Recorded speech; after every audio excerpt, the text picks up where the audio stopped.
Hello everyone! Welcome sa aking vlog, ang Excel Tutorial 101. Ngayon po, ang ituturo ko sa inyo ay kung paano gumawa ng Inventory Management System. So, itong Inventory Management System ay napaka-importante para sa mga nagsisimula pa lang na mga business owners, kagaya ng mga online sellers.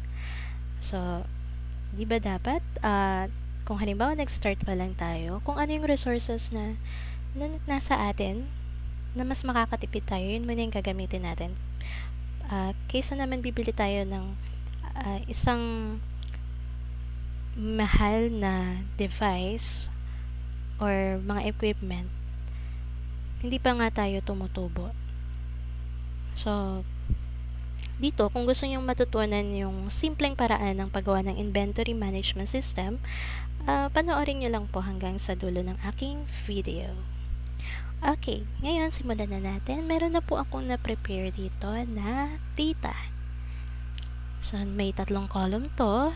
Yung una is item number. So, dito, nilagay ko para ma-identify natin kung ilan na ang item na ilang na ang product natin. So, sa ginawan po natin ngayon, meron tayong 10 products. And then, dito sa item code, lagay lang natin kung ano yung code ng products. So, kayo na po yung bahalang mag-input dito. And then, yung description, kung ano ang, para makilala natin kung ano tong item code na to. So, ayan po. Ngayon, by the way, meron po tayong 4 na importanteng data na kailangan. So, ito. So, pangalanan na natin siya. Ito yung items natin. And then, yung pangalawa natin is yung receive. And then, sales. At yung pang-apat natin is yung mismong inventory file. Okay, gawin naman natin ngayon yung receive. So, add lang tayo ng sheet dito. At rename lang natin siya na receive. Okay. So, since meron na tayo ditong items, i-copy lang natin itong header. Nilagay natin dito. At isip pa tayo kung ano yung important na header. So, since gusto nating malaman, ilagay din natin dito kung kailan natin nabili yung product. And then, kung ilan ang nabili natin sa quantity. At yung cost per piece and total cost. Okay. Okay, now, dito sa date, magsasample lang tayo dito. Halimbawa, nabili natin yung product noong March 1, 2021. And then, dito sa item code natin, para hindi na tayo mahirapan na itatype pa yung mga item code natin, gagamit tayo ng data validation. So, paano natin gagawin? So, punta lang tayo dito sa data tab and then data validation. And then, as a settings niya, allow. So, validation criteria natin is allow, list. Then, yung source natin ay dito sa items and then yung code. So, since ayaw naman nating malimit lang sa 10 code natin, gusto natin na madagdaga pa rin naman yung product natin. Kaya, i-maximize natin yung buong sheet ng Excel. So, para magawa natin yan, gusto natin mapunta sa dulo. Ang keyboard shortcut natin is Control-Shift-Arrow-Down. Then, Enter. So, meron na tayong nagawa dito na data validation at kung mapapansin nyo, meron tayong arrow down dito. So, pag clinic natin yan, nandito na yung mga code natin, TSV, TSR, itong mga code na to, ito yung nandito mismo sa items. Okay, pag tinignan natin, ito siya. Okay, ngayon, dun naman sa description, ayaw din natin na magta-type pa tayo ng description. So, ang Excel function na ilalagay natin ay yung VLOOKUP function. Ngayon, kung gusto nyo matutunan siya ng mas deeper, meron akong video tutorial na ginawa previously. So, pwede nyo po siyang balikan. Ilalagay ko lang yung link sa description sa baba. So, Doon sa mga hindi nakapanood, ito lang po siya. Type nyo yung equal, then VLOOKUP, and then type nyo ano yung lookup value natin. So, yung B4 muna, then comma. So, yung table array natin nandito siya sa items. And then, ito yung table array natin. So, simula siya ng B4 hanggang C13. And then, gusto natin ma-maximize hanggang baba ng Excel. Control, Shift, arrow down ulit. Okay? And then, pang ilan ba yung description? So, count natin. 1. Okay, 1 and 2. So, pangalawa siya. Okay, pangalawa siya. And then, type nyo lang yung false para dun sa exact match. Okay, nakita natin na nagkaroon siya ng error which is not applicable. Kung may error siya, lagay lang natin yung isang function na if error VLOOKUP. So, kung error daw yun, comma, space, and then nawala na siya, diba? Pero nandito pa rin yung formula. So, ibig sabihin, kung error daw siya, maglalagay lang siya ng space. Okay, try natin na lagay tayo ng isang item code. So, ito yung TSB. So, ito pala ay t-shirt na v-neck. So, kung gusto naman natin sa susunod, ang gagawin lang natin dito, idadrag natin pababa yung formula. Okay. So, since hindi nag-appear dito, at nagkaroon dito, nakita nyo, nagkaroon ng reference dito na error. May mali siya. Kasi, gumalaw yung ating formula dito. Nung binaba natin, gumalaw siya. So, para hindi siya gagalaw, lalagyan lang natin to ng, ilalak lang natin yung cell niya. Yung B4, tsaka ito. Itong C. Okay. So, tingnan natin yung mangyayari. Pag binaba natin, meron na siyang lumabas dito. So, pag tinanggal natin, at pinalitan natin to ng item TSR, to ay TSTB, STK, MPM, okay, MPW, KWT, and then KWP. So, andito na yung items natin. Okay, TSP, TSR,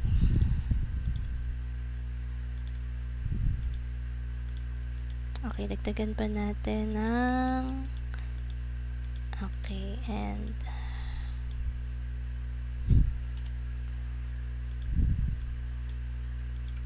okay, nakuha na natin yung lahat ng products. So, kung halimbawa yung lahat ng ito ay nakabili tayo ng March 1 at maglalagay tayo dito ng quantity. So, halimbawa sa t-shirt na v-neck, meron tayong tig 50, 50, ito 25, 20, maong pants, o 10, tigta 10 muna tayo, and kids wear is 20, 20, socks is tigta 10 muna. Okay, yan muna yung initial natin na inventory. So, ang cost per piece natin ay, halimbawa sa t-shirt natin na v-neck ay 200, round neck 210. Ito ay mga sample lang po ha. Kayo po yung maglalagay ng cost nyo. And then, stuffed toy na pair natin is 150, 160. So, maong pants per man ay halimbawa is 350, 300, 100, 110, and 35, and 25. Okay, total cost natin, itong quantity times cost per piece. So, yan na yan. Okay, since ang ating ito ay dapat peso value, palitan na lang natin siya. Sa home, punta kayo dito sa lagay lang natin dito na ito ay currency. So, ayan yan, naka peso Okay. Currency. Peso value na siya. Okay. So, eto, pag in-highlight natin, 38,750 yung nagastos natin dito. Okay, ito na yung initial inventory natin na nasa list natin. So, ang gagawin natin, gawa naman tayo ng isang sheet para sa sales. Ito yung sales. Itong nasa sales, parehas lang din naman dito. Ang nasa header ng receipt. So, lagay lang natin dyan. So, halimbawa, nag-start na tayo makabenta ng items ng March 5. So, 05, 03, 2021. Okay. So, kunwari, lahat ng item na yun ay nakabenta tayo per piece.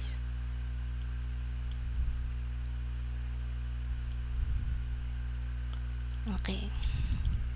Yung item code natin, gagayahin lang natin yung formula dun sa receipt. So, dun, isa-isahin ko na lang ulit. So, gawa natin siya ng data validation. So, data validation, and then list, and then ang source natin ulit ay itong items natin. So, ito, drag down natin. So, Ctrl-Shift-D ang ating keyboard shortcut, and then enter. Then, para makopy lang po siya, drag lang po natin. So, drag natin hanggang sa baba na. And then, nakita nyo may mga arrow daw na sila. So, kuhanin lang natin. Okay. TSR, STB, STK, MPW, MPW, then KWT, KWP, SKM, and SKW. Actually, pwede yung copy lang dito dun sa receipt. Pero since ina-anticipate nyo na nakakabenta kayo ng isa-isa lang dito. So, isa-isa lang din yung pagkuha nyo ng code yan. So, description natin, gamit ulit tayo ng VLOOKUP function. And then, ito, yung item code natin. Then, comma. Okay, then items natin. Ito. And then, Ctrl-Shift arrow down. Then, comma. Number 2, kasi pangalawang column siya. And then, false. Okay. So, since dito ay alam natin na magkaka-error siya, lagyan natin, kapag wala kang nilagay dun sa item code, lagyan natin ng if error, then comma. So, ginawin lang natin yun nandun sa receive. Okay. And then, ilalak natin yung ating cell para hindi siya gagalaw pag dinrag down yun. Then, drag down natin. Okay, so lumabas na yung mga items natin. So, ito yung nandun mismo sa items natin na sheet. So, ayusin lang natin. Okay. Okay. Tingnan natin yung mga inventory natin. So, dapat dito sa quantity, hindi tayo lalagpas. Kasi kapag lumagpas tayo, magne-negative tayo. So, hindi naman possible yun. So, ang gagawin natin, halimbawa sa t-shirt, nakabenta lang tayo ng 5. So, ito ay 7. Stuffed toy is 3. And then, dito is 5. Maong pants is siguro mga 7. For women is 9. Kids wear is 10. Tas dito ay 10. Socks is 5 and 6. Kunwari. Okay, yan yung mga quantities na nabenta natin. And then dito, syempre, hindi ka naman gagawa ng product na hindi ka tutubo. So, yung cost per piece natin, halimbawa sa t-shirt na v-neck, so, gawin natin siya na halimbawa, 220. Okay, dito ay 200. Okay, 230. Ito ay mga, kayo na po yung bahala dito dahil assumption lang po to. stuffed toy na pair is, sabihin natin 160 or 170. Ito ay 180. Maong pants is 370. Pag women naman ay 350. Kids wear, okay, 160. Socks is 40 and 35. Okay, so para makuha yung total cost niya, equals lang natin quantity times cost per piece. And then drag down natin para makopy yung formula, kagaya na ginagawa natin dati. And then ito ay lagyan lang natin ng currency. So, tanggalan natin ng 0. Okay, so ito na yung mga items natin, yung items, receive, and sales. Ngayon, yung pinaka-important natin na gagawin is yung sheet para sa inventory. So, add lang tayo ng isa pang column. Then, lagay natin inventory. Okay.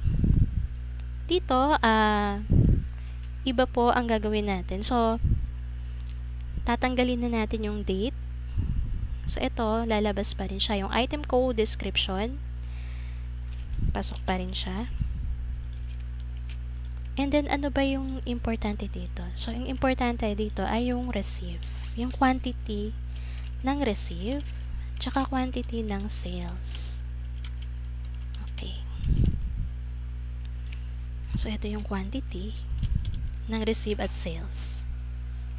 Ngayon, ano ba yung next pa na important? So, yung cost. Ito yung cost. So, cost ng receive and sales. Okay, mag-i-insert pa tayo ng isa pang column dito para naman sa difference. So, ito na mismo yung remaining inventory natin. Difference, or ito ang remaining inventory. Okay.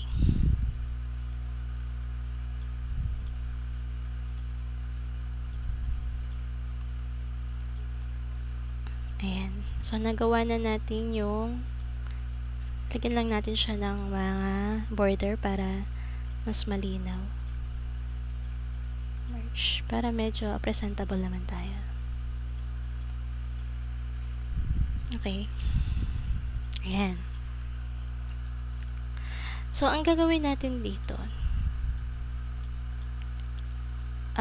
i-copy na lang natin kung ano yung mga item code and description na nandun sa mismong items.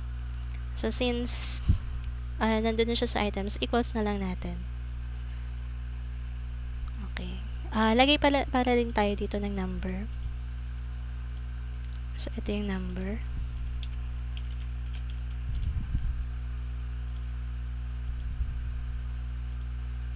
Para ma-identify natin kung pang ilan na siya. Okay, number. Okay, copy lang natin hanggang baba. And then, item code natin. Copyhin lang din natin. And then, equals lang din natin tong description. Okay, drag down natin.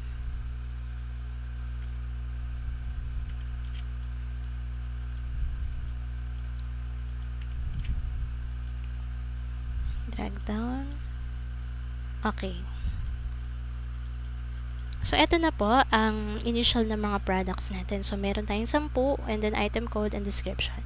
Dito sa receive na quantity, so, ang gagawin lang natin dito, isa-sum lang natin kung ilan lahat yung mga na-receive na product.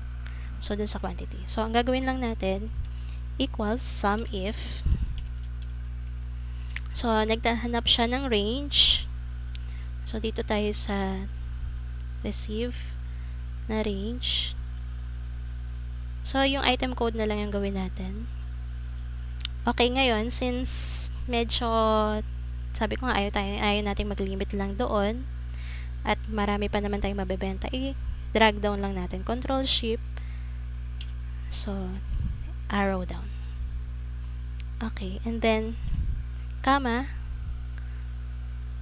Okay, punta tayo ulit dito sa inventory. Then, ano ba yung hinahanap natin na criteria? So, itong item code na to. So, ang item code na to, hanggang sa baba lang. And then, comma. So, yung range natin. So, receive, ulit, balik tayo. And then, yung quantity. Okay. So, baba lang. And then, yan. Closed parenthesis. So, ito, ano yung ginawa natin kanina? Ayaw natin gagalaw yung formula pag dinrag natin. So, para hindi na tayo mag-isa-isa, ilalak natin dito yung mga cells niya. So, ito, F4, F4, F4, F4, F4, F4. Okay, pero dito sa description, hindi na natin siya okay, yung description, wag na natin siyang okay. Yung inventory dito. So, wag natin siyang ilock.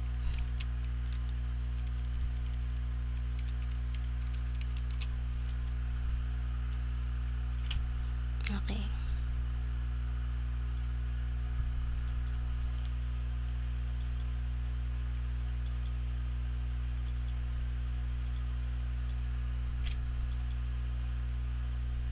Okay, nagkaroon siya ng reference, nagka-error.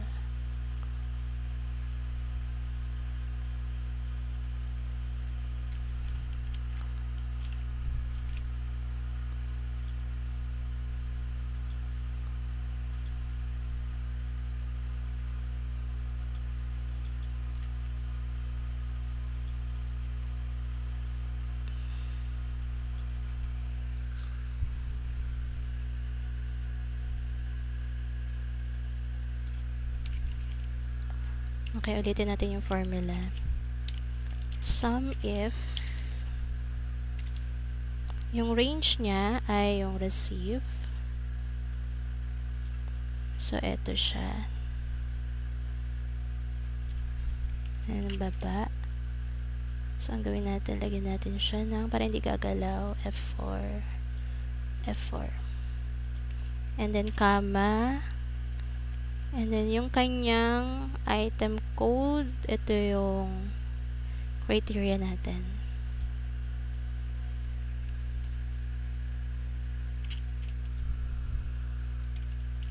Okay.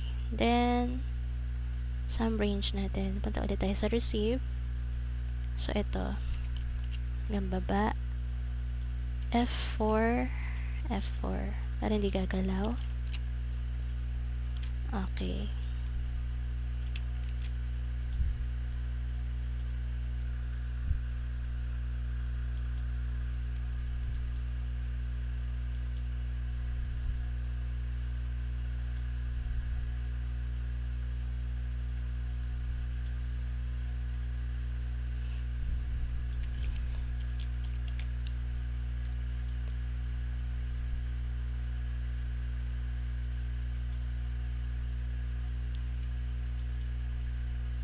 Okay, may mali tayo dito. So, ang gagawin lang natin dito, hindi siya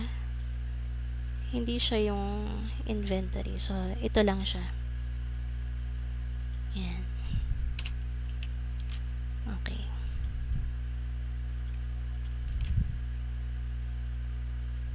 Ayan. So, nakuha natin yung kanyang receive. So, ito ay 225. So, kung mapansin nyo dito sa receive natin, ito ay 225 din. And now, para naman sa sales natin, same lang din naman yung formula na gagawin. So, is equals sum if. And then, range natin din sa sales is ito. Control Shift arrow down, then F4, F4, and then, comma. Punta tayo sa criteria natin. So, ito. Ito ulit yung code. And then, comma. So, balik tayo sa receive na sa sales. And then, quantity.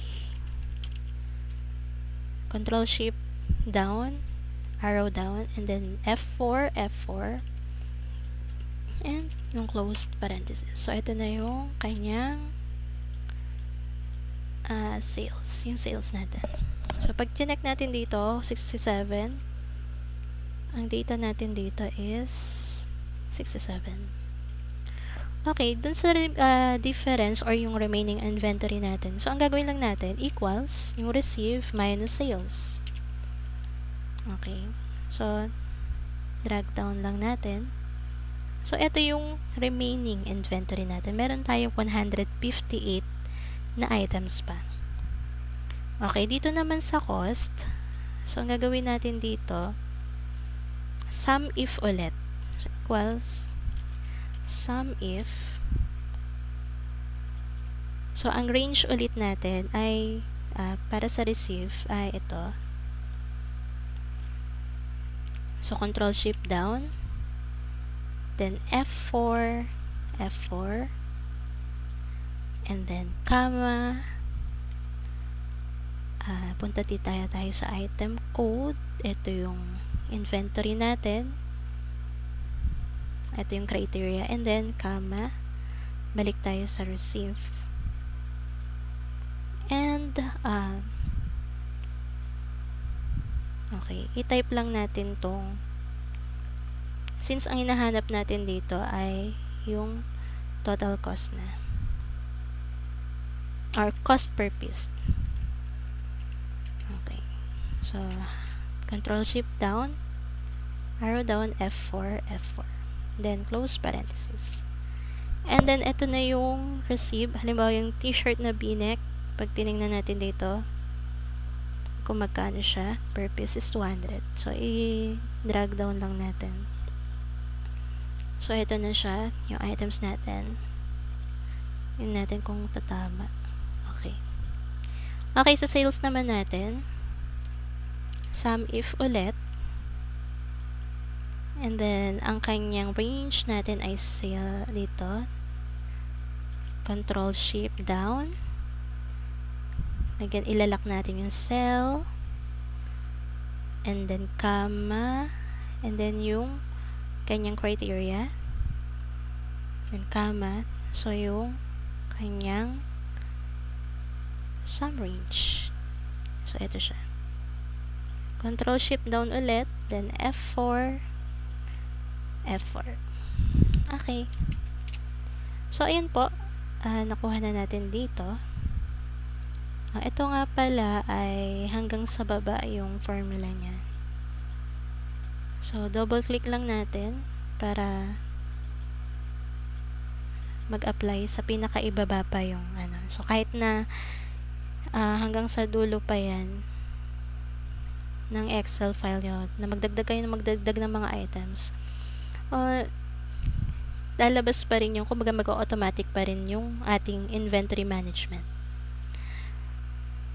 Okay, tingnan natin kung tama to. So, 915 sa sales natin. Okay, tingnan natin. 915. Okay. Lagyan lang natin to ng currency. Okay. Okay, ngayon, kung gusto nating malaman yung total cost natin ng items.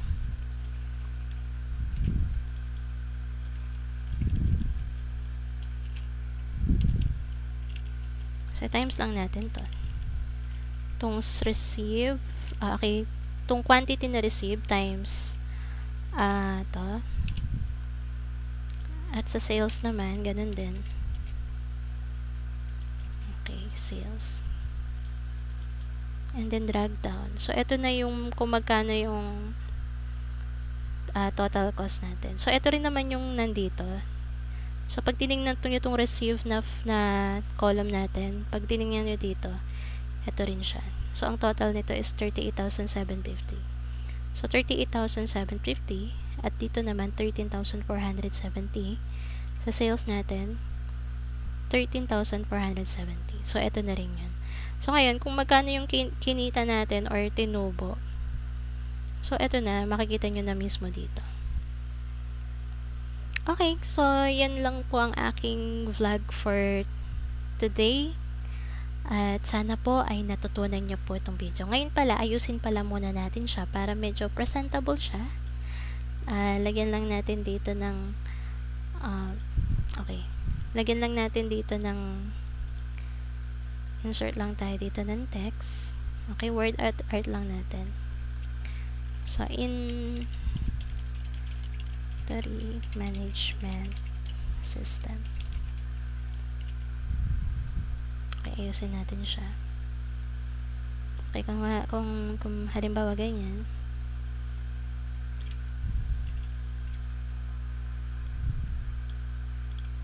Okay.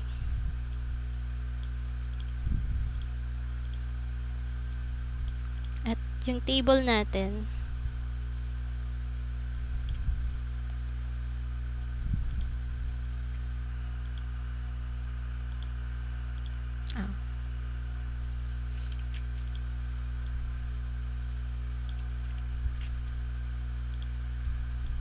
okay, lagyan na lang natin to ng color para medyo maayos. So, ayan na po ang ating tutorial for today. So, kung halimbawa po na meron kayong mga question, kung gusto nyo po na makuha po itong aking template, pwedeng po kayong mag-send lang po sa akin ng email. So, lagay po ako ng email po dyan sa description box para ma-request nyo po yung template nito. And to forward ko po sa inyo for free, syempre. So, ngayon, yan lang po yung aking vlog for today. And sana po na tutunan nyo kung paano gumawa ng napakasimpleng inventory management system. So, kung may mga questions po kayo, don't hesitate to ask naman po at sasagot naman po ako sa inyo. Thank you so much and God bless. At yan lang po. Bye-bye!